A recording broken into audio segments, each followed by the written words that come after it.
अल्लाहर पैगंबर आखिरी जमानार नबी सरकार कायनात दो जहानेर सरदार नबी रहमत जनाब मुहम्मद रसूलुल्लाह सल्लल्लाहु अलैहि वसल्लम दुनियार जमीन থেকে অনেক আগে বিদায় নিয়ে চলে গিয়েছেন। কিয়ামত অবধি দুনিয়ার জমিনে দিন জিন্দা থাকবে, কিন্তু যারা মুমিন দুনিয়ার জমিনে দাবি করবে, আল্লাহর গোলাম যারা দুনিয়ার জমিনে দাবি করবে, আল্লাহর গোলামের গুণ কোয়ালিটি কন্ডিশন কি হবে আমি আপনাদের সামনে বলছি।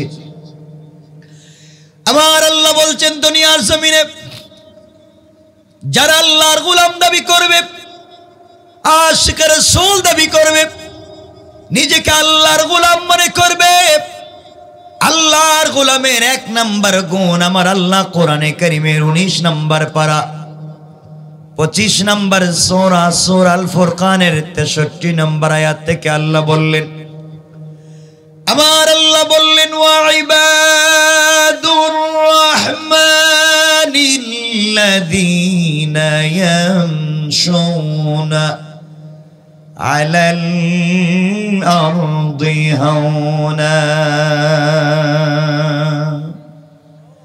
আল্লাহ রাব্বুল ইজ্জত ওয়াল জালাল বললেন, গোলাম রে এই দুনিয়ার জমিনে যারা আমি আল্লাহর গোলাম দাবি করবে, আশিক রাসূল দাবি করবে, আমি আল্লাহর গোলাম মনে করবে, আমি আল্লাহর গোলামের এক নাম্বার গুণ হলো আমার গোলাম যারা দুনিয়ার জমিনে দাবি করবে, আমার গোলাম দুনিয়ার জমিনে কোনোদিন অহংকার করতে পারে না। কোন ঠিক কিনা? এজন্য আল্লাহর গোলাম যারা হবেন দুনিয়ার জমিনে অহংকার করা যাবে না। আপনারা করেননি না? এরা ওলিয়া ওলিয়া কিছু কইলেই কয় না। কোন জায়গায় এলাম আমি আজকে? এরা তো সব শাহজালালের মানে সঙ্গী, সবার সঙ্গী দেখা যায়।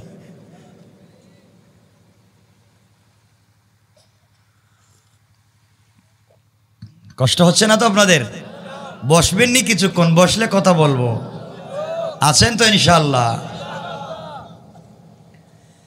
আল্লাহর গোলামের এক নাম্বার গুণ অহংকার করা যাবে না। সুতরাং আপনাদের ময়মনসিংহ হালুয়াঘাটে আল্লাহ যাদেরকে বড় আলিম বানিয়েছেন, শেখুল হাদিস, মুফতি, মুহাদ্দিস, খতিব বানিয়েছেন, ইউনিভার্সিটির রেক্টর বানিয়েছেন, কলেজের অধ্যক্ষ, অধ্যাপক, প্রফেসর বানিয়েছেন, আল্লাহ যাদেরকে বড় আলিম বানিয়েছেন, আপনি যদি আপনার জ্ঞানের কারণে দুনিয়ার জমিনে অহংকার করে বলেন আপনি বড় জ্ঞানী, আপনি বড় আলেম, এই জন্যে যদি অহংকার করেন যে আল্লাহ মুআল্লিমুল মালাইকা ফেরেশতাদের শিক্ষকের মতো মহাজ্ঞানীকে অহংকার করবার অপরাধে রেজিম শয়তান বানিয়ে দিয়েছে, আপনিও যদি আপনার জ্ঞানের কারণে অহংকার করেন, আমার আল্লাহ আপনাকেও শয়তান বানাইয়া দিতে আমার আল্লাহর 1 মিনিটও দেরি হবে না। কোন ঠিক কিনা? পারবেন নি আল্লাহ? কিন্তু আমি জানি না, কেউ রাগ করেন না, আমি জানি না আপনাদের হালুয়াঘাট ময়মনসিংহের খবর কি। দেখবেন কেউ যদি এলাকায় একটু বড় হুজুর হয়ে যায়, সব না বার, কেউ যদি একটু বড় হুজুর হয়ে যায় এলাকায়, তিনি বড় হুজুর, তিনি আর পাবলিক রে সালাম দেন না। কিছু কন না কেন? ঠিক বলি নেই মনে? তিনি আর সালাম দেন না। আমি সালাম দিব কেন? আমি বড় হুজুর, আমারে সালাম দেও। বড় হুজুরের সালাম দিলে ঠিক মতো উত্তরও দেয় না। মুসাফার জন্য হাত দিলে হাতও বাইর করে না, ভিতরে কয় ঠান্ডা লাগতেছে। হ্যাঁ, কিন্তু মুসাফার সময় যদি হাতে হাদিয়া দেন, হাদিয়া, হাদিয়া বুঝেননি? বুঝেননি হাদিয়া? মুসাফার সময় যদি হাতে হাদিয়া দেন, থ্যাংক ইউ, ভেরি গুড, আবার আইসো আরো দিও। আর যে হাদিয়া দেয় না, আপনি তাড়াতাড়ি যান, সিরিয়ালে আরেকজনের সুযোগ দেন। কথা বলেন, বলেন না? এগুলো আছেনি? কে বলেছে আপনাকে অহংকার করবার? ভালো হয়ে যান। এই এলাকায় যাদেরকে আল্লাহ টাকার মালিক বানিয়েছেন, মিল ফ্যাক্টরির মালিক বানিয়েছেন, কল কারখানার মালিক বানিয়েছেন, আপনার সম্পদের অভাব নাই, আপনার গাড়ি আছে, বাড়ি আছে, সব আছে, আপনার টাকা পয়সার অভাব নাই।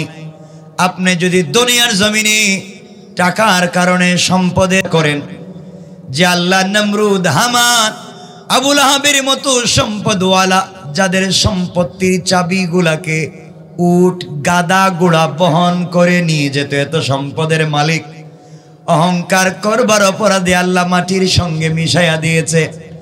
আপনিও যদি আপনার সম্পদের কারণে অহংকার করেন, আবার আল্লাহ আপনাকেও মাটির সঙ্গে মিশাইয়া দিতে আমার আল্লাহর এক মুহূর্ত দেরি হবে না, কোন ঠিক কিনা? কিন্তু দেখবেন এলাকায় যদি কারো নতুন টাকা পয়সা হয়, তার লুঙ্গির বাড়িতে এই এলাকায় আর থাকা যায় না। নতুন টাকা লইছে, কেউ আর মানেই না। আছে না নাই? আছে না নাই? এগুলো শয়তানি, বাদ দেন। আমার বন্ধুগণ, কথাগুলো দিল দিয়ে শুনেন, কি বলতে চাই। আপনার টাকাওয়ালা, আপনার দামি গাড়ি আছে, আপনার গাড়ি পেট্রোল, আপনার গাড়ি এক্সটেল, আপনার গাড়ি নিশান, আপনার গাড়ি রেঞ্জ রোভার, আপনার গাড়ি প্রাডো, কোটি টাকার গাড়ি আপনি দৌড়ান, আল্লাহ টাকা দিয়েছেন। আপনি যখন হালুয়াঘাট থেকে ময়মনসিংহ হয়ে ঢাকা যাবেন, রাস্তায় যাওয়ার পরে গাড়ি জ্যামে পড়ে গিয়েছে।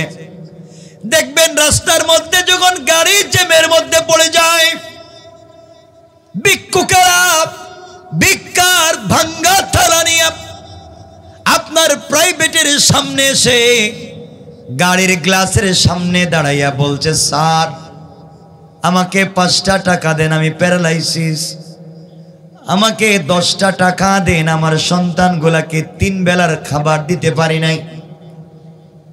আপনি কোটি টাকার মালিক, গাড়ির গ্লাস খুললেন না, 5 টাকা গরিবের হাতে দিলে আপনার ইজ্জত চলে যাবে। গাড়ির গ্লাস খুললে বাহিরের ময়লা আপনার গাড়িতে ঢুকে যাবে। এজন্য আপনি অহংকার করে গরিবকে 1 টাকা দিতে পারলেন না, অথচ আপনি বন্ধু বান্ধব নিয়ে রেস্টুরেন্টে খাওয়ার পরে 2000 টাকা যদি বিল হয়ে যায়, আপনি ওয়েটারকে বকশিশ করেন 500 টাকা, কিন্তু রিক্সায় উঠার পরে 2 টাকা আনিয়ে রিক্সার ড্রাইভারকে আপনি পিটান। কথা বলেন না কেন? আপনার শয়তান, এখন পর্যন্ত আপনার চরিত্র ঠিক হয় নাই। আপনার বোঝা দরকার যে আল্লাহ ভিক্ষুকের হাতে ভিক্ষার ভাঙ্গা থালা ধরায়া ফকির বানাইয়া রাস্তায় দাঁড় করাইয়া রেখে দিয়েছে। ওই আল্লাহ আপনাকে কোটি টাকা দামের প্রাইভেটে বসিয়েছে।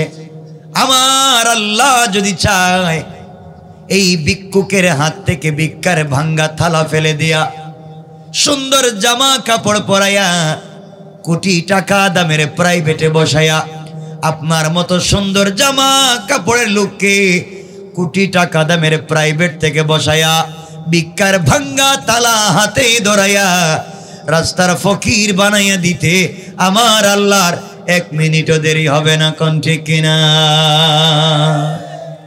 পারবেন নি আল্লাহ? আপনাদের হালুয়াঘাটে খবর নেন, আজ থেকে 50 বছর আগে বহুত লোক ছিল যাদের ঘরে বৃষ্টি দিলে টিনের পানি পড়তো ঘরের ভিতরে, ঠিক বলি নাই? আল্লাহ আজকে তার পরিবারে লাখ টাকা কোটি টাকার মালিক বানাইছে। আর বহুত লোক ছিল আজ থেকে 50 বছর আগে তার টাকার অভাব ছিল না, কিন্তু আজ তার ছেলে মেয়েরা মানুষের কাজ করে খায়, ঠিক কিনা বলেন? এই জন্য অহংকার করা যাবে, সবাই বলেন না, অহংকার করা যাবে 1 নম্বর আল্লাহর গোলামের গুণ। এজন্য আমার বন্ধুদেরকে বলছি, ভাই শোনো, আল্লাহর ওয়াস্তে অহংকার করবা না, আল্লাহর ওয়াস্তে অহংকার করবা না। আল্লাহর গোলামের 2 নাম্বার গুণ আমার আল্লাহ বলছেন, ওয়াইদা খাতাবাহুমুল জাহিলুনা ক্বালু সালামা। আল্লাহ রাব্বুল ইজ্জত ইজ্জত ওয়াল জালাল বললেন, গোলাম রে, এই দুনিয়ার জমিনে যারা আমি আল্লাহর গোলাম দাবি করবে, আশিক রাসূল দাবি করবে, আমি আল্লাহর গোলাম নিজেকে মনে করবে, আমার গোলাম যারা দুনিয়ার জমিনে হবে, আমার গোলামের 2 নাম্বার গুণ হলো, আমার গোলামকে কেউ গালি দিলে গালির জবাব দিবে না, মারলে মারের জবাব দিবে না, গীবত শিকায়ত করলে জবাব দিবে না, বরং আমার গোলামকে কেউ যদি গালি দেয়, আমার গোলাম গালির জবাবে গালি না দিয়া ওই ব্যক্তির জন্য শান্তি আর সালামতির দোয়া করে যায়। পড়েন সুবহানাল্লাহ। এজন্য আল্লাহর গোলামের 2 নাম্বার গুণ, গালি দেওয়া যাবে। সবাই বলেন না, গালি দেওয়া যাবে। আপনারা দেননি না, কিছু হইলে তোমায় লাগাই দেন। এজন্য আল্লাহর গোলামের 2 নাম্বার গুণ, গালি দেওয়া যাবে। রাত্র গভীর হয়ে গেছে, আমি বুঝতেছি 2 জন বসতেছেন, 1 জন উঠতেছেন, 3 জন আসতেছেন, এটা ভালো দিক না, আমি এটা পছন্দ করি না। কষ্ট হচ্ছে আপনাদের? একটু হাত দেখান তো দেখি, এখন কার কার কষ্ট হচ্ছে? এখনো কষ্ট হইতেছে? এতক্ষণ ওয়াজ করলাম, কষ্ট হয়? চালাবো? হ্যাঁ, আমি বুঝি, খুব বেশি কথা বলবো না। তাহলে আল্লাহর গোলামের 2 নাম্বার গুণ, গালি দেওয়া যাবে। আমাকে কথা দেন আজকের থেকে কাউকে গালি দিবেন। বলেন, গালি দিবেন। 1 নাম্বার গুণ, অহংকার করা যাবে। 2 নাম্বার, গালি দেওয়া যাবে। 3 নাম্বার গুণ আমার আল্লাহ বললেন, ওয়াল্লাযীনা ইয়াবিতুনা লিরাব্বিহিম সাজ্জাদাও ওয়া কিয়ামা।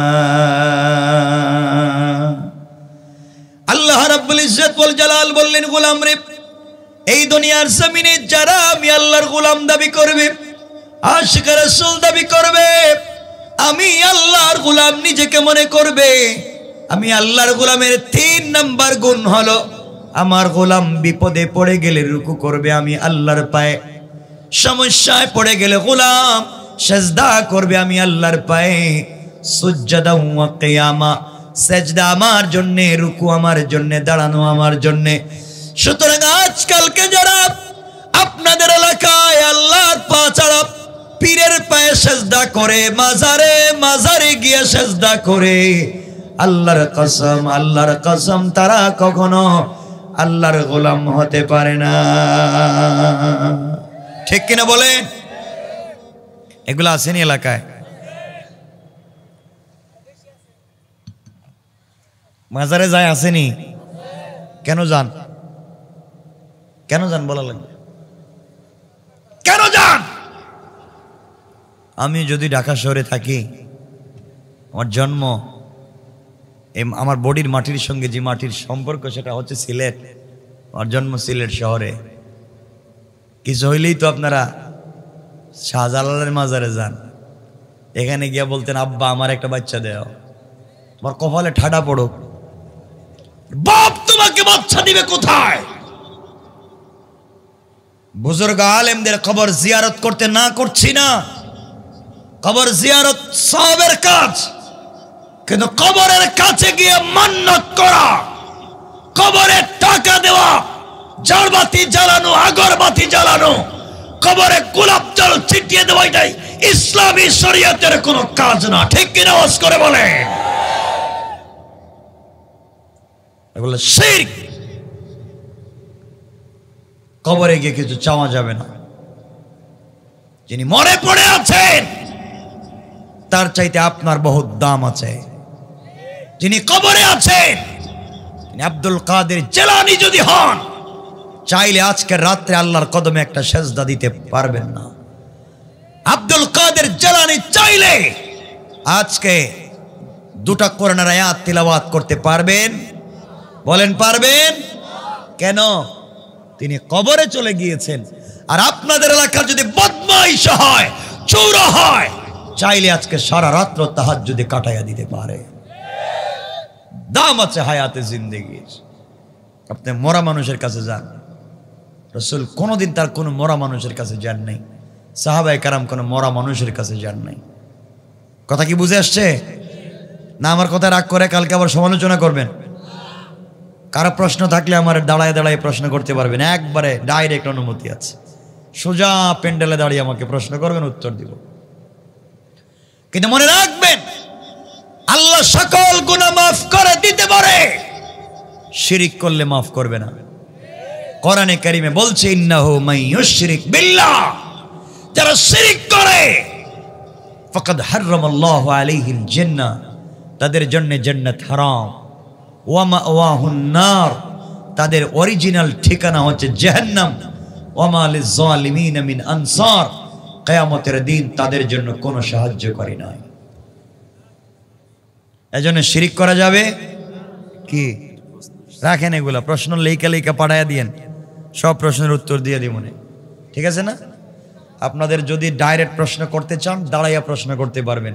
আমার প্রোগ্রামের পরে 20 মিনিট সুযোগই থাকে প্রশ্ন করবার। আমি এমন লোক না যে প্রশ্ন করবেন পালায় চলে যাবো, যেটাই ভাল লাগে আপনারা লিখে দিয়ে দিবেন। আমার বন্ধুগণ বুঝেন, এজন্য আল্লাহর ওয়াস্তে শিরিক করা যাবে? বলেন, শিরিক করবেন? করবেন না। আল্লাহর গোলামের 4 নাম্বার গুণ আমার আল্লাহ বলছেন, ওয়াল্লাযীনা ইয়াকুলুনা রাব্বানা সরিফ আন্না আযাব জাহান্নাম ইন্না আযাবাহা কানা গারামা। আল্লাহ রাব্বুল ইজ্জত ওয়াল জালাল বললেন, গোলাম রে, এই দুনিয়ার জমিনে যারা আমি আল্লাহর গোলাম দাবি করবে, আশিক রাসূল দাবি করবে, আমি আল্লাহর গোলাম নিজেকে মনে করবে, আমি আল্লাহর গোলামের 4 নাম্বার গুণ হলো, সাকারাত শুরু হয়ে যাওয়ার আগে, গারগারা শুরু হয়ে যাওয়ার আগে, কবরে চলে যাওয়ার আগে, মালাকুল মউত আজরাইল পৌঁছে যাওয়ার আগে, আমার কোন গোলাম যদি গোটা জিন্দেগির গুনার বোঝা মাথায় নিয়ে অপরাধীর বেশে চোখ থেকে পানি ছেড়ে আমি আল্লাহর দরবারে তওবা শুরু করে দে, আমি আল্লাহ কথা দিয়েছি গোলাম রে, তোর চোখ থেকে পানি বের হওয়ার আগে আগে আমি আল্লাহ তোমার গোটা জিন্দেগির গুনাহগুলোকে মাফ করে দিয়া জান্নাতি বলে ফয়সালা করে দিতে আমি আল্লাহর 1 মিনিটও দেরি হবে না। পড়েন সুবহানাল্লাহ। এজন্য আল্লাহর গোলামের 4 নাম্বার গুণ, আমরা তাওবা করব কার কাছে? সবাই বলেন কার কাছে? আমি জানি না আপনাদের এলাকার কন্ডিশন, আমি বুঝি না।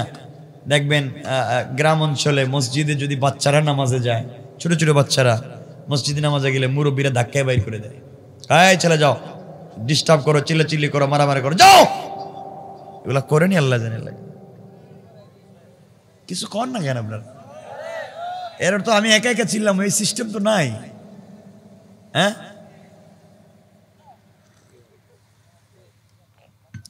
বাচ্চারা মসজিদে গেলে কি বাইর করে দেয়? দেখবেন বাচ্চারা মসজিদে গেছে, মুসল্লি গে কাই ছেলে, কার ছেলে, যাও 1 কাতার পিছনে যাও। গেছে বাচ্চা 1 কাতার পিছনে, আরেকজন এসে বলছে আরেক যাও, হয়ে গেছে আরেক কাতার পিছনে, আরেকজন এসে বলছে এই ছেলে আরেকটা পিছনে যা। বাচ্চা যাইতে যাইতে গেছে গা মসজিদের বারান্দায়, দূর আর জীবনে মসজিদে আইতামই না। কথা বলেন না কেন? বাইর করে কে বলছে এই বাচ্চাকে মসজিদ থেকে বের করে দিতে? 7-8 বছর নয় 10 বছরের বাচ্চা এই বয়সে মসজিদে নামাজে আসছে, আর আপনি মুরব্বী, এই বয়সে তো আপনি যাত্রা গানে গিয়েছিলেন, ঠিক কিনা বলেন? যাত্রা গানে ছিলেন, আর এই বাচ্চা এই বয়সে মসজিদে নামাজে আসছে। আপনার নামাজ তো কবুল হবে না। আপনি নামাজ পড়ে সুদ খান, নামাজ পড়ে ঘুষ খান, নামাজ পড়ে আপনি আরেকজনের পুকুরে বিষ দিয়ে মাছ মারেন। আল্লাহ জানে এটা মিছা কইলাম নাকি? আছে তো, পুকুরে বিষ দিয়ে মাছ ধরেন, আপনি আরেকজনের জমি আইল টেলায় 1 হাত ভিতরে ঢুকাইয়া দিছেন, ঠিক কিনা বলেন? আপনার নামাজ কবুল হবে না। নামাজ যদি কবুল হয়, মাসুম বাচ্চাদের ওসিলায় নামাজ কবুল হয়। কিন্তু কিছু কিছু উলামায়ে কেরাম বলবেন যে বাচ্চাদেরকে যদি পিছনের কাতারে দেওয়া সুন্নত, একবার পিছনে দিয়ে দেন আর সামনে মুরব্বীদেরকে দেন। এই যে পিছনে দেন বলে যে সুন্নত আদায় করতে গেছেন, মোটামুটি যদি 4-5টা বাচ্চা এক জায়গায় জমা হয়ে যায় তাহলে মনে হইব রাশিয়ার আমেরিকা যুদ্ধ আরম্ভ হয়ে গেছে। এমন মায়ের আর কিলাখিলি শুরু করব। ইমাম সাহেব যে নামাজে কয় জায়গায় যে ভুল করছে বেচারা নিজেও জানে না, ঠিক কিনা বলেন? এই জন্য বাচ্চাদেরকে এক জায়গায় না দিয়া দুইজনের চিপায় একটারে, দুইজনের চিপায় একটারে দিলে নামাজও শিখবে, শয়তানিও কমবে, ঠিক কিনা বলেন? এই কাজ করবেন, বাচ্চাদেরকে মসজিদে নিয়ে যাবেন, বাচ্চাদেরকে নামাজ পড়তে নিয়ে যাবেন ইনশাল্লাহ, বলেন। এই জন্য বাচ্চাদেরকে মসজিদ থেকে বের করবেন কেন ভাই? বাচ্চারা মসজিদে যাবে, খেলাধুলা করবে, মসজিদে দুষ্টামি করবে, গ্লাস ভাঙবে, ফ্যান ভাঙবে, প্রস্রাব করবে, আপনাদের কোনো আপত্তি থাকলে আমারে বলেন। ইসলামের কোনো আপত্তি নেই, কারণ ইসলামের সৌন্দর্যই হচ্ছে বাচ্চাদের খেলবার জায়গা হোক মসজিদ, ওরা যেন বাহিরে না যায়। মুসলমানদের বাচ্চা খেলবে তো মসজিদে, কারণ মসজিদের সঙ্গে তার কলিজার সম্পর্ক। আর আপনারা বাইর করে দেন, আপনারা জানেন না বুখারীর হাদিস, বলবো? রাগ করবেন না। রাসূল পাক ইসলাম আসরের নামাজ পড়াচ্ছেন মসজিদে নববীতে, মসজিদে আসরের নামাজ পড়াচ্ছেন রাসূল পাক ইসলাম, ইমামতি করছেন বিশ্বনবী, আর মুসল্লি হচ্ছেন আবু বকর, ওমর, উসমান, আলী, তালহা। 3 রাকাত নামাজ পড়ালেন, 4র্থ রাকাতের প্রথম সেজদাও দিলেন, দ্বিতীয় সেজদায় গিয়া নবীজি আর উঠেন না। একটা সেজদা দিতে কয় মিনিট লাগে? 1 মিনিট, 2 মিনিট, ঠিক না? ইমাম সাহেব তো আর উঠেন না। 2 minute, 3 minute, 4 minute, 5 minute, 15 minute, 20 minute, আধা ঘন্টা, রসুল তো উঠেন না। আবু বকর চিন্তা করলেন, মাথা উঠে একটু রসুলের পাটা নাড়াইয়া দেখি আসেন না নাই, কি হইলো, উঠেন না কেন? সাহাবায়ে কেরাম তো আশ্চর্য, ব্যাপার কি? 3 রাকাত পড়লাম, 4র্থ রাকাতের প্রথম সেজদাও দিলাম, দ্বিতীয় সেজদায় উঠেন না কেন? হযরতে আলী বলেন, আমার মনে হয়েছে মনে হয় জিবরাইল এসেছে, আর আজকের থেকে আমাদেরও দ্বিতীয় রাকাতে আধা ঘন্টা দেরি করা লাগবে, নাইলে এমন কাজ হইবার তো কথা না। রাসূল পাক 4 রাকাত নামাজ শেষ করলেন, সালাম ফিরালেন দীর্ঘক্ষণ পরে। সাহাবায়ে কেরাম তো ফিস ফিস করতেছেন, কেউ কিছু বলেন না। কিছু সংখ্যক সাহাবায়ে কেরাম বলছেন, ইয়া রাসূলুল্লাহ, কিছু জানতে চাই, যদি আপনি রাগ না করেন, মন যদি ভালো থাকে আমরা প্রশ্ন করবো। রাসূল বলেন, বলো না, কি হয়েছে? ইয়া রাসূলুল্লাহ, আপনি 4র্থ রাকাতে দ্বিতীয় সেজদা এত লম্বা করলেন, জিবরাইলকে আইসা বলছে আমরাও কি আগামীতে লম্বা করব? রাসূল বলেন, আরে না, জিবরাইলও আসে নাই, লম্বাও করা লাগবে না। তাহলে কি হয়েছে? আমার রাসূল বলছেন, তোমরা জানো না, আমি যখন দ্বিতীয় সেজদায় গেলাম তখন আমার নাতি হাসান আমার কাঁধে উইটা 2 পা 2 দিকে বাইর কইরা আমার লম্বা চুলে দইরা আমার ঘোড়া দৌড়াইতেছে, ঘোড়া। আল্লাহু আকবার বললেন না? আমি সেজদায়, আর আমার নাতি আমার উপরে বসে ঘোড়া দৌড়ায়। আমি চিন্তা করলাম, যদি এখন নামাইয়া দিই আর ও যদি ভয় পায় মসজিদ থেকে চলে যায়, আল্লাহ যদি বলেন, কি ব্যাপার, আমার এক গোলামকে মসজিদ থেকে বাইর করছো কেন? এই জন্য আমি ভয়ে কিছু করি না, যতক্ষণ ও খেলাইলো ততক্ষণ আমি সেজদায় ছিলাম, যখন স্বেচ্ছায় নামছে তখন আমি সেজদার থেকে উঠছি। আর তোমরা জানো না, আমি যখন সেজদায়, হযরতে হাসান যখন খেলাধুলায় লিপ্ত, আমার চুল ধরে টানাটানি করতেছে, তখন জিবরিল আমিন এসে আমারে বলছেন, ইয়া রাসূলুল্লাহ, এই দৃশ্য দেখে আল্লাহ মুচকে মুচকে হাসতেছেন। সুবহানাল্লাহ। রাসূলের নামাজ, বাচ্চা দুষ্টামি করছে নামাজে, বাইর করে দেন নাই। আর আপনারা তো মাইরে রে করে, তোর বাপকে ডাকো, তোর বাপকে ডাকো। হে বুইলে তার বাপের নামই বুইলা গেছে। এগুলোই তো আমাদের কারবার। আমার রাসূল মসজিদে নববীতে খুতবা দিচ্ছেন, জুমার খুতবা দিচ্ছেন, বক্তব্য দিচ্ছেন। হঠাৎ করে হযরতে হুসাইন আসছেন, এই যে মসজিদের পিছনে লাল একটা জামা, লাল লাল জামা পরে আসতেছেন। সাহাবায়ে কেরাম পথ দিচ্ছেন না, এই বাচ্চা তুমি পিছনে আসছো, পিছনে বসে থাকো, সামনে যাইও না, বা আমার দিবেন না সামনে যেতে। রাসূল পাক দেখলেন যে একটা ছোট্ট একটা বাচ্চা আসছে, মনে হচ্ছে তার নাতি। সাহাবায়ে কেরাম আসতে দিচ্ছেন না মসজিদে, তিনি খুতবা বন্ধ করে দিলেন, মিম্বর থেকে নেমে গেলেন, হাঁটতে হাঁটতে পিছনে গেলেন, আর হযরতে হাসানকে হাতে নিয়া হযরতে হুসাইনকে ধইরা কাছাকাছি নিয়ে আসলেন। দুই নাতির দুই মাথার উপরে হাত দিয়ে রাসূল বাকি খুতবা দিলেন। সুবহানাল্লাহ বলে। ইসলামের সৌন্দর্য কোন জায়গায়? আর ইসলামটারে বানাইছেন কি? ইসলামরে বানাইছেন সন্ত্রাস, জঙ্গি, রাগারাগি, কাটাকাটি, মারামারি, ফিতনা ফাসাদ, এই কিচ্ছুর সাথে ইসলামের সম্পর্ক নাই। কথা ঠিক আছে তো? না কষ্ট পাচ্ছেন আপনারা? যুবক যারা আছো এখানে বসছ, তোমাদের ওয়াজ করে তো লাভ নাই। যুবক যারা আমার সামনে বসছ, তোমাদের কাজ কি? তোমাদের কাজ তো হচ্ছে তোমরা শুধু প্রেম নিয়ে ব্যস্ত। তোমরা আছো আর তোমাদের গার্লফ্রেন্ড আছে, ঠিক কিনা? ঠিক কি? তো খারাপ জিনিস। সবাই তোমরা এগুলো নিয়ে ব্যস্ত। কিসের প্রেম? আমি কিছু সময় নিয়ে বলবো এই কথাগুলা। যুবক তোমরা কি হয়ে গিয়েছ? মুরব্বী বাবারা আপনারা কি হইলেন? আজকে ইসলামের পথে আপনারা আসতে চান না, দ্বীনের পথে আপনারা আসতে চান না।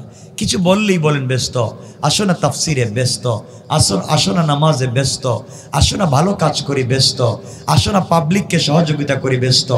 আরে পোকা, তুমি দুনিয়া দুনিয়া দুনিয়া বলে যতটুকুন ব্যস্ত, তোমার চাইতে কোটি গুণ বেশি ব্যস্ত আজরাইল তোমাকে নিয়া। ঠিক কিনা বলেন? আজরাইল তোমাকে নিয়ে আরো বেশি ব্যস্ত। এজন্য চলার পথে কোরআনকে সাথে রাখেন। কোরআন যদি সাথে রাখেন, জীবনে কোনো জায়গায় বিভ্রান্ত হবেন না। এই কথাটাই আমার মূল বিষয়। আমার মুসলমান বন্ধুগণ, কোরআন সাথে থাকলে কি হবে আপনাদেরকে বুঝাতে চাই। আমার নবী আখিরি জামানার পয়গম্বর জনাবে মুহাম্মদুর রাসূলুল্লাহ সাল্লাল্লাহু আলাইহি ওয়াসাল্লাম বুঝাতে চাচ্ছি, কোরআন সাথে থাকলে কি স্পিরিট আর পাওয়ার হবে, কিছুই লাগবে না। বুঝো, আমার নবী যেদিন হিজরত করে মক্কা থেকে মদিনায় যাবেন, ঘটনা বলবো না, মূল উদ্দেশ্য বলবো।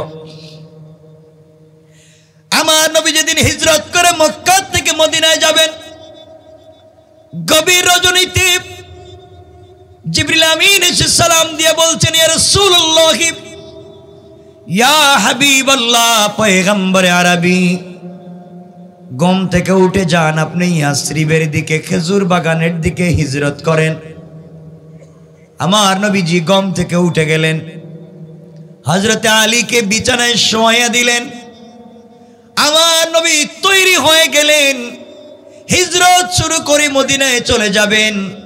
হঠাৎ করে তার কানে আওয়াজ চলে আসলো, শুনতে পেলেন ঘরের বাহিরে চতুর্দিক থেকে কাফেরদের আওয়াজ শোনা যায়।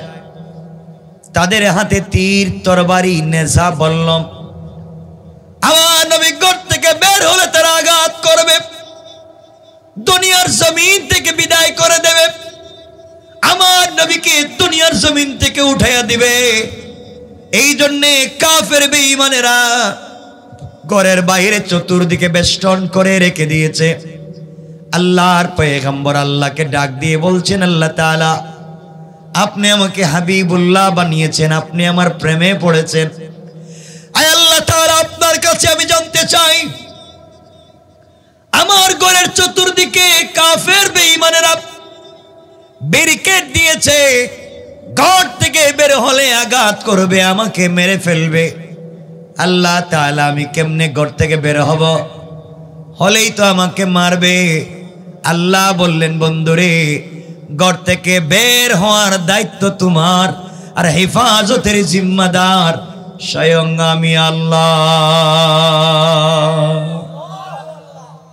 আমার মুসলমান বন্ধুগণ, আমার পয়গম্বর তৈরি হয়ে গেলেন, ঘর থেকে বের হবেন, আল্লাহর উপরে ভরসা করে ডাক দিয়া বলছেন, আল্লাহ তাআলা, ওয়ালাকিন লিয়াতমাইন্না কলবি, অন্তরের ভিতরে শান্তি পাচ্ছি না, আপনি আমাকে বাঁচাবেন, এতে কোনো সন্দেহ নাই।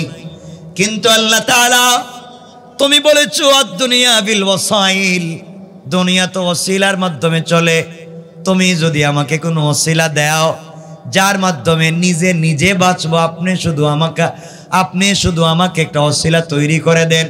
আয় আল্লাহ তাআলা, আমার নবীকে আল্লাহ তাআলা বলছেন, বন্ধুরে তাহলে শোনো, হাতের মধ্যে কঙ্কর নেও, হাতের মধ্যে বালি নেও, হাতের মধ্যে পাথর নেও, আর যে কোরআন তোমার কাছে নাজিল করেছি, যে কোরআন হচ্ছে সব থেকে বড় ম্যাগনেট, লাইট আর চুম্বক, এই কোরআন থেকে তেলাওয়াত করে এই বালির মধ্যে ফুঁক দাও, এই পাথরের মধ্যে ফুঁক দাও, কঙ্করের মধ্যে ফুঁক দিয়া তুমি নিক্ষেপ করো, তোমাকে আমি বাঁচাইয়া দেব। রাসূল পাক বলছেন আল্লাহ তাআলা আপনি আমাকে বলেছেন পাথরের মধ্যে কঙ্করের মধ্যে ফু দিয়া নিক্ষেপ করলে বাঁচাইয়া দিবেন। আগো আল্লাহ তাআলা কাফের বেঈমানেরা আমার ঘরের চতুর্দিককে বেষ্টন করে দিয়েছে, ডানে বামে সামনে পিছনে সব দিকে কাফের আর কাফের। আমি যদি নিক্ষেপ করি বড় জোর একদিকে নিক্ষেপ করব, একদিকে মারব, কিন্তু অন্য দিকের কাফেররা তো আমাকে আঘাত করবে, মেরে ফেলবে, আমি কেমনে বাঁচবো? আল্লাহ বললেন বন্ধুরে তোমার কাজ হলো হাতের মধ্যে পাথর গোলা নিয়ে নিক্ষেপ করে দেওয়া, আর আমি আল্লাহর কাজ হলো সকল কাফেরদের চোখে চোখে পৌঁছে দেওয়া। পড়েন সুবহানাল্লাহ। আমার বন্ধুগণ, আমার নবী বিশ্ব নবী সরকারে কায়নাত নবী, দু জাহানের সরদার নবী জনাবি মুহাম্মদ রাসূলুল্লাহ সাল্লাল্লাহু আলাইহি ওয়াসাল্লাম পাথর নিলেন, কঙ্কর নিলেন, বালি নিলেন, কোরআন থেকে তেলাওয়াত করলেন, ফু দিলেন, দরজা খুললেন, শুধুমাত্র সামনের দিকে নিক্ষেপ করলেন। তাকাইয়া দেখেন ডাইনে বামে পিছনে সকল দিকের কাফেরদের চোখে চোখে পৌঁছে গিয়েছে। এবার আমার নবী আশ্চর্য হয়ে গেলেন, মারলাম একদিকে, গেল দেখে চতুর্দিকে। ঘটনা বলছি না, এক পর্যায়ে সবাই যখন চোখ রগড়াতে লাগলো, চোখ মুছতে লাগলো, আমার নবী মদিনায় পৌঁছে গেলেন। একদিন আল্লাহ পাক বিশ্ব নবীকে বলছেন বন্ধুরে বলো ওই দিন তুমি তো একদিকে নিক্ষেপ করেছিলে মাত্র একবার, শত শত কাফেরদের চোখে চোখে কেমনে গেল? মারলে সামন দিকে, পিছনের কাফেরদের চোখে কেমনে গেল? ডানের বামের কাফেরদের চোখে কেমনে গেলে বলো? আমার নবীজি ডাক দিয়ে বলছেন আল্লাহ তাআলা কেমনে গিয়েছে আপনিই তো জানেন, আমি জানি না। আল্লাহ জবাব দিলেন বন্ধু তাহলে শোনো কেমনে গিয়েছে। তুমি তো আমার উপরে ভরসা করে, তুমি তো আমার উপরে ভরসা করে কোরআন থেকে তেলাওয়াত করে নিক্ষেপ করলে, আমি আল্লাহর বরকতে কি করেছি তুমি শোনো। আমার আল্লাহ বললেন ওয়ামা রামাইতা ইদ রামাইতা ওয়ালাকিন্নাল্লাহ রামা। আল্লাহ রাব্বুল ইজ্জত ওয়াল জালাল বললেন পয়গম্বর আরবী আপনি যখন নিক্ষেপ করেছেন, আমার উপরে ভরসা করে নিক্ষেপ করেছেন, তখন আপনার হাত থাকে নাই, ওটা আমি আল্লাহর কুদরতের হাত হয়ে গিয়েছে। আর আমি আল্লাহ আমার হাত দিয়া কাফেরদের চোখে চোখে পৌঁছে দিয়েছি। পড়েন সুবহানাল্লাহ। এই কোরআন সঙ্গে রাখবার কথা বলছে, বেশি লম্বা করবো না। কয়টা হয়েছে? পনে দুইটা, আমি দুইটা রেখে দিই। না না আপনাদের কষ্ট হচ্ছে আমি বুঝতেছি। আরে শোনেন না, এই যে মাঝে মাঝে মুরব্বীরা উঠে প্রস্রাবে ধরে, আমার এটা তো ভাল লাগে না। আমি কি প্রস্রাব করতেছি? তা আমি যাইতেছি না, আপনারা যাইবেন না। আমার মুসলমান বন্ধুগণ কথাগুলো শুনেন, কি বুঝাতে চাই বুঝেন। এই কোরআন যদি সাথে থাকে কি লাভ? আপনাদেরকে শুধু বুঝাচ্ছি কি লাভ, যেটা আমার মূল বিষয়। আর একটু আপনাদেরকে বলি, আপনাদের দুশ্মন আসেনি? কথা বলেন না কেন? জাদুটুনা করেনি, কুফরি কালাম করেনি, মারার জন্য অন্ধকারে হয়তো দাঁড়াইয়া থাকে। আপনাদেরকে আজকে বলছি কোরআন তেলাওয়াত করবেন, আজরাইল ছাড়া পৃথিবীর কেউ ক্ষতি করতে পারবে না। কেমনে বুঝাইয়া দেই?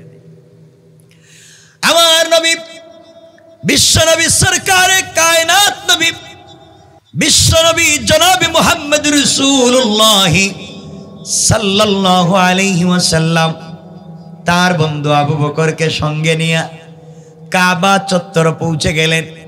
আবু বকরকে বলছেন বন্ধু আবু বকর তুমি তো আমার শ্বশুর, আমি তোমার মেয়ের জামাই, অথচ আমরা দুজন ছোটবেলার বন্ধু, এখন আমি পয়গম্বর, তুমি সাহাবী।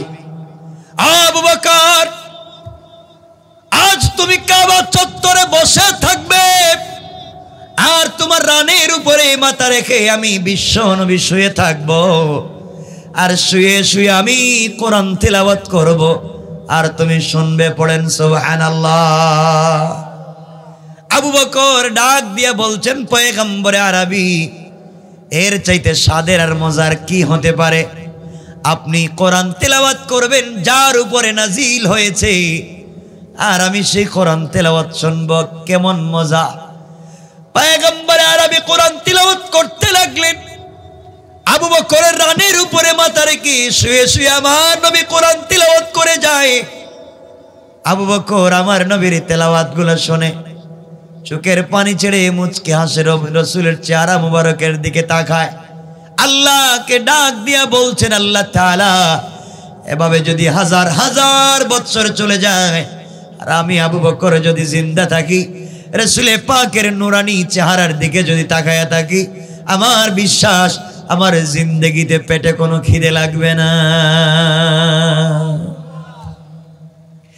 এই আবু বকর আমার নবীর কোরআন তিলাওয়াত শুনেন, আমার রসুলের চেহারা মুবারকের দিকে তাকায়।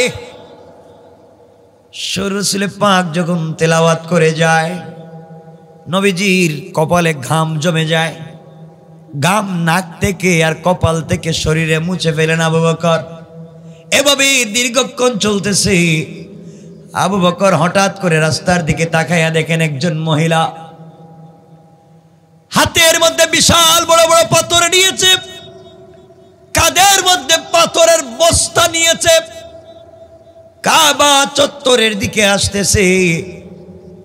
মনে হয় আমার নবীকে আঘাত করবে। আবু বকর ডাক দিয়া বলছেন, পয়গম্বরে আরবি, কোন কাফের যদি আপনাকে আঘাত করে এর চাইতে লজ্জার কিছু হতে পারে না। কোন মহিলা যদি আপনাকে আঘাত করে এর চাইতে লজ্জার কিছু হতে পারে না। আপনি যদি অনুমতি দেন, যেই ব্যক্তি আপনাকে মারবার জন্য আসছে, আমি তাকে দুনিয়ার জমিন থেকে বিদায় করে দেই। আল্লাহর পয়গম্বর ডাক দিয়ে বললেন, আবু বকর, আমার আল্লাহ বলেছে, কোন কাফের, কোন বেঈমান, কোন জালেম যদি আমাকে আঘাত করবার জন্য আসে, আমি যেন কোরআন থেকে তেলাওয়াত করি। আল্লাহ বলছেন, কোরআন থেকে তেলাওয়াত করলে তার কুদরতের মাধ্যমে তিনি হেফাজত করে দিবেন। পড়েন সুবহানাল্লাহ। আমার বন্ধুগণ, এক পর্যায়ে এই মহিলা যখন কাছাকাছি পৌঁছে গেল, আবু বকর তাকায়া দেখেন এই মহিলার কেউ না। মহিলা তো আবুল আহাবের স্ত্রী উম্মে জামিল, আমার নবীর চাচি এবং বিআইন। আবুল আহাব আমার নবীর চাচা, অপরদিকে বিআই। এর মানে হলো নবীজি তার দুইটা মেয়েকে নবুয়ত লাভের পূর্বে আবুল আহাবের দুই ছেলে উতবা এবং উতাইবার কাছে বিয়ে দিয়েছিলেন। এই জন্যে চাচা একদিকে চাচা, অপরদিকে বিআই। বিআই তো বুঝেন আপনারা। উম্মে জামিল একদিকে চাচি, অপরদিকে বেআইন। হযরতে আবু বকর দেখলেন উম্মে জামিল আবুল আহাবের স্ত্রী, নবীজির চাচি এবং বেআইন, হাতের মধ্যে পাথর নিয়েছে, কাঁধের মধ্যে পাথরের বস্তা নিয়েছে, রাসূল পাককে মারবার জন্য আসতেছে। আবু বকর ডাক দিয়ে বলছেন, পয়গম্বরে আরবি, আপনি বললে আমি আপনার চাচিকে একটু সাইজ করে দেই। যদি আপনাকে আঘাত করে তার চাইতে লজ্জার কিছু নাই। আপনি বলেন না, আমি তাকে একটু প্রতিবাদ করে আসি। আমার নবী বললেন, আবু বকর না, ওই মহিলা কি বলতে চায় তুমি শোনো। এক পর্যায়ে উম্মে জামিল আমার নবীর সিনা বরাবর দাঁড়িয়ে গেল, হাতের মধ্যে পাথর নিয়া আমার নবীর সিনা বরাবর দাঁড়াইয়া আবু বকরকে ডাক দিয়া বলছে, আবু বকর, তোমার বন্ধু মুহাম্মদ ইবনে আব্দুল্লাহ কোথায়? তাকে আজকে খুঁজে পাই না। সুবহানাল্লাহ দরকার নেই, আগামী বছর কেমন সবাই বলেন সুবহানাল্লাহ বলেন। আবু বকর আশ্চর্য হয়ে গেলেন, কি বলে? আমি দেখি আমার নবী আমার রানের উপরে শুয়ে আছেন, আমার নবী কোরআন তিলাওয়াত করেন, আমি রাসূল পাকের কোরআন তিলাওয়াত শুনি। রসুলের পাকে দুইটা নয়ন ভরে দেখি উম্মে জামিল নবীজির সামনে দাঁড়ায়া আমাকে দেখে, আমার নবীকে দেখে না, আমার নবীর কোরআন তেলাওয়াত শুনে না। ব্যাপার কি? সে যখন আমার নবীকে দেখে না, আমার নবীর কোরআন তেলাওয়াত শুনে না, আমার বলার দরকার নাই, দেখি তো কি হয়। তিনি বললেন, উম্মে জামিল তুমি আমার নবীকে মারবার জন্য আসছ, তাহলে নিজের তো খুঁজে দেখো কাবার কোন জায়গায় আমার নবী আসেনি। অর্থ হলো তুই যখন দেখোস না আমি তোকে বলার দরকার কি? উম্মে জামিল কাবা চত্বর খুঁজল, হাতিমে কাবায় গেলাম, জমজমের পারে গেলাম, মাকামে ইব্রাহিমে গেলাম, কোন জায়গায় খুঁজে পেল না। কোন জায়গায় আমার নবীকে না পেয়ে আবার বিশ্ব নবীর সামনে দাঁড়াইয়া আবু বকরকে ডাক দিয়া বলছে, আবু বকর এবার বলো তো, খুঁজে পাইলাম না, কোথায় গেল? তুমি বলে দিও তোমার বন্ধু মুহাম্মদ ইবনে আব্দুল্লাহকে জানাইয়া দিবা, আমি যদি মক্কার কোন জায়গায় তাকে পাই আস্ত রাখবো না, জমিন থেকে উঠাইয়া দিব। বড় বড় পাথর নিয়ে আসছিলাম, খুঁজে পাইলাম না। আবু বকর মনে মনে বলতেছে, তুই তো মারবে, সামনে তো রাসূল, তুই দেখোসি না, নিজেই দেখতে পাস না, আবার মারবে কেমনে? উম্মে জামিল চিৎকার করে করে গালি গালাজ করে পাথর নিয়ে চলে যায়। যাওয়ার সময় হুমকি দিয়া যায়, মুহাম্মদকে পাইলে খতম করে দেব। উম্মে জামিল কিছু দূর চলে গেল, আবু বকর উঠে বসলেন, রাসূলের পাককে জড়াইয়া ধরলেন আর বললেন, ইয়া রাসূলুল্লাহি, ইয়া হাবিবাল্লাহ, পয়গম্বর আরবি জবাব দে, উম্মে জামিল আপনার সামনে দাঁড়াইয়া আমাকে দেখি, আপনাকে দেখে না, আপনার কোরআন তেলাওয়াত শুনে না, ব্যাপারে কি? আমার নবীজি বলছেন, আবু বকর আমার আল্লাহ আমাকে বলেছেন, কোন কাফের কোন বেঈমান যদি আঘাত করবার জন্য আসে, আমি যেন কোরআনের সূরা ইয়াসিন থেকে তেলাওয়াত করি, সূরা বাকারার শেষ 2 আয়াত পড়ি, আয়াতুল কুরসি পড়ি, এগুলা যদি আমি পড়তে পারি, আল্লাহ পাক রব্বুল ইজ্জত ওয়াল জালাল বলেছেন, কেউ যদি পারমাণবিক বোমাও মারে, পৃথিবীর সকল কাফেরে যদি জমা হয়ে যায়, আমাকে কোনোদিন চোখে দেখবে না। আমার আল্লাহ কোরআনে জানাইয়া দিয়েছেন, হিজাবাম মাসতুরা, আকাশ থেকে একটা গোপন পর্দা পাঠাইয়া কাফের আমার মধ্যখানে আমার আল্লাহ পার্টিশন সৃষ্টি করে দেয়। কোন সুবহানাল্লাহ, আল্লাহু আকবার বলেন। আমার বন্ধুগণ, আমার ভাইরা, এই জন্যে এই কোরআনের সাথে থাকবো তো ইনশাআল্লাহ। সবাই বলছেন না ইনশাআল্লাহ? আপনারা কথা না বললে হঠাৎ রেগে দিবেন, কারণ 2টা হয়ে যাচ্ছে, আমিও বুঝতেছি। আমার বন্ধুগণ, যে কথা বলতে চাই, এই জন্য আপনি যত বড় অপরাধী হন না কেন, যত বড় গুনাহগার হন না কেন, আপনি টেনশন করবেন না। আপনি তো গুনাহ করেছেন, আমার রব ডাক দিয়া বলেছেন, গোলাম রে, যত বড় গুনাহ করস না কেন, অপরাধী হস না কেন গোলাম, আমার দরবার থেকে নিরাশ হয়ে যাইস না। সবাই গুনাহগারকে বের করে দিতে পারে গোলাম রে, আমি আমার গোলামকে বের করে দিতে পারি না। গোটা জিন্দেগির গুনার বোঝা মাথায় নিয়ে যদি তওবা করো, আমি আল্লাহ মাফিরি ঘোষণা দিলাম। পড়েন সুবহানাল্লাহ। এজন্য যুবকদেরকে বলছি, ভাই শোনো, জীবনে যদি কিছু পেতে চাও, আল্লাহর সাথে সম্পর্ক করো ইনশাআল্লাহ। সবাই বলা লাগবে ইনশাআল্লাহ। আর যুবক, প্রেম যদি করতে হয় আল্লাহর সাথে প্রেম করো। তোমার তো গার্লফ্রেন্ড আছে, শোনো, তুমি তো বোকা। প্রেম কোন জায়গায় করবে আর কোন জায়গায় করেছ? যুবক, তোমার প্রেমিকা, তোমার প্রেমিকার চামড়া বড় স্টাইলিস্ট, তার চেহারা বিউটিফুল, তার বয়স এক্সট্রা অর্ডিনারি করা। সে যখন তোমার ডাক দে, তুমি সব ফালাইয়া কুত্তার মতো রাস্তায় দৌড়ো। ঠিক বলি নাই? শয়তান, তুমি যেই মেয়ের প্রেমে পড়ে মা বাবার সঙ্গে খারাপ ব্যবহার শুরু করেছ, এই মেয়ের প্রেমে পড়ে পড়ালেখায় লাল বাতি জ্বালিয়েছ, এই মেয়ের প্রেমে পড়ে 30 বছর বিদেশে থেকে সব টাকা ওই মেয়ের ফ্যামিলিতে খরচ করেছ, সারাদিন কাজ করে এই মেয়ের ফ্যামিলিতে টাকা খরচ করো। আরে বোকা, তুই জানিস না যে মেয়ের জন্য রাত দিন নষ্ট করলে, এই মেয়ে যদি আজকে রাত্রে মরে যায়, 72 ঘন্টার ভিতরে তার চামড়া থেকে বের হবে পোকা। ঠিক কিনা বলেন? যুবক, তুমি যেই মেয়ের প্রেমে পড়ে মা বাবার সঙ্গে খারাপ ব্যবহার করো, মেয়ের প্রেমে পড়ে পড়ালেখা বাদ দিয়েছ, মেয়ের প্রেমে পড়ে জিন্দেগি নষ্ট করেছ, আরে বুকা তুই জানিস না এই মেয়ে যদি আগামী কালকে ঘুম থেকে উঠে তোমার চাইতে স্মার্ট, তোমার চাইতে টাকাওয়ালা আরেকটা যুবককে পেয়ে যায়, তোমাকে ভুইলা যাইতে তার 1 মিনিটও লাগবে না। ঠিক কিনা বলেন? কে বলেছে এই পথে যাওয়ার জন্য? আমার রব বলেছেন, ইয়া আইয়ুহাল ইনসান, এই মানুষ কে তোকে ধোঁকা দিয়েছে? মা গাররাকা বিরব্বিকাল কারীম, আমার মতো রব থেকে তোকে কে ধোঁকা দিল? অথচ আল্লাযী খালাকাকা, আমি তোকে তৈরি করেছি। প্রেম যদি করতে হয় আল্লাহর সাথে করো। আমার রব তো প্রেম করেছেন আমার রাসূলের সঙ্গে।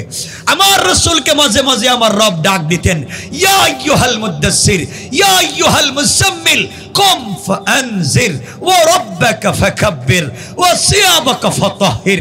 ও চাদর ওয়ালা চাদর খোলো, কম্বল ওয়ালা কম্বলের নিচ থেকে বের হও। ও হাবিবুল্লাহ, বন্ধু তুমি খাদিজার সঙ্গে কম্বলের নিচে। আল্লাহ আরশে ইস্তাওয়া, আমি আরশে আজিমে একা একা ভালো লাগে না। তুমি ঘুমিয়ে থাকবে, আমি না ঘুমিয়ে থাকি।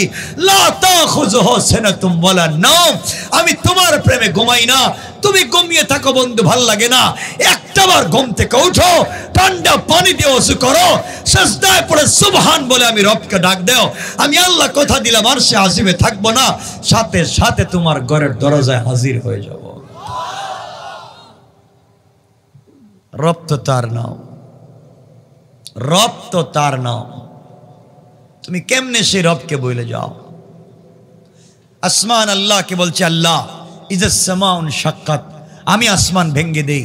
জমিন বলছে, ইদা জুলজিলাতিল আরদু জিলজালাহা, আল্লাহ আমি কি জমিনে ভূমিকম্প শুরু করব? আল্লাহকে আসমান ভাঙ্গিস না, জমিন ভূমিকম্প দিস না, ইসরাফিল সিংহে ফুক দিস না।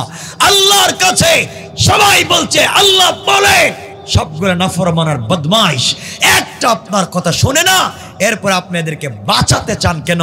আল্লাহ বলছেন, জানিস না রে আসমান আর জমিন আর ইসরাফিল, হালুয়া ঘাটের কিছু যুবক আর যুবতী, কিছু জোয়ান আর জোয়ানি, যাদের বডিতে যৌবন আছে, যাদের বডিতে জোয়ানি আছে, চাইলে সারা রাত্র মদের বারে থাকতে পারে, ফেন্সিডিল ইয়াবা খাইতে পারে, জেনা বদমাইশি করতে পারে, সব বাদ দিয়া যখন তারা গভীর রজনীতে সিজদায় পড়ে আমি রবকে সুবহান রাব্বিয়াল আলা বলে ডাক দে, আমি আল্লাহ সবকিছু ভুলে যাই। সেই রবকে কেমনে ভুলে যায়? এজন্য যুবক, আমার শেষ কথা, আমি যে কথা বলে কথাগুলোকে শেষ করে ফেলবো, কথাগুলো শোনো আমি কি বলতে চাই। যুবক, তোমাদের পায়ে ধরে বলছি, আল্লাহকে ভুলে যাইও না, আল্লাহকে ভুলে যাইও না। গোলাম যখন সিজদায়, তোমাদেরকে দিল থেকে বলছে কথাগুলো বুঝো, গোলাম যখন সিজদায় গিয়ে পড়ে সুবহান, আল্লাহ ফেরেশতাদেরকে বলছে, নো ফেরেশতা, আমার গোলাম কি বলছে? আল্লাহ ও বলছে সুবহান, তুমি নাকি পবিত্র, সে অপবিত্র, জীবনে বহুত গুনাহ করছে, আজ স্বীকার করেছে সে অপবিত্র, আপনি পবিত্র। আল্লাহ বললেন, গোলামকে আমারে কোনোদিন দেখছে? আল্লাহ হালুয়া ঘাটের এই জোয়ান আর জোয়ানি দেখে নাই, না দেখে আজকে স্বীকার করছে তুমি পবিত্র। আল্লাহ খুশি হয়ে বললেন, সাব্বাহতানি, অবশ্যই আমি পবিত্র। গোলাম আমাকে স্বীকার করবার কারণে সাব্বাহতুকা, গোলাম তোকে দুনিয়ায় বানালাম পবিত্র, আর আখিরাতে দিলাম বিনা হিসাবে জান্নাত। পড়েন সুবহানাল্লাহ। গোলাম যখন সিজদায় গিয়া পড়ে আলা, তখন আল্লাহ ফেরেশতাদেরকে বলেন, ও ফেরেশতা, আমার গোলাম কি বলছে? আল্লাহ ও বলছে আলা, তুমি নাকি বড়, সে নাকি ছোট, জীবনে বহুত নিজেরে বড় মনে করছে, আজ তোমার কাছে এসে নিজেরে ছোট মনে করে। আল্লাহ বলেন, আমারে দেখছে? আল্লাহ দেখে নাই। এই হালুয়া ঘাটের জোয়ান আর জোয়ানি আজ মনে করেছে তারা ছোট, আপনি বড়। আল্লাহ বলেন, আলাইতানি, অবশ্যই আমি বড়। আর গোলাম আমাকে স্বীকার করবার কারণে আলাইতুকা, গোলাম দুনিয়ায় তোকে বানালাম বড়, আর আখিরাতে বড় বানাইয়া বহুত পয়গম্বরদের আগে দিয়ে দিলাম জান্নাত। এজন্য যুবক, তোমাদেরকে কিছু বললেই বলে ব্যস্ত। শোনো, একদিন তোমাদের এলাকার চৌধুরী বাড়ির চৌধুরী বাড়ি থাকবে, চৌধুরী থাকবেন না। খান সাহেবের খান বাড়ি থাকবে, খান সাহেব থাকবেন না। এমপির বাড়ির এমপির বাড়ি থাকবে, এমপি থাকবেন না। একদিন তোমার টাকায় বানানো বাড়ি থাকবে, থাকবেন না শুধু আপনি আপনি। এজন্যে কবরে যাওয়ার আগে রবকে চিনে যাও। আমার শেষ কথা, যে কথার মাধ্যমে কথাগুলাকে শেষ করতে চাইব,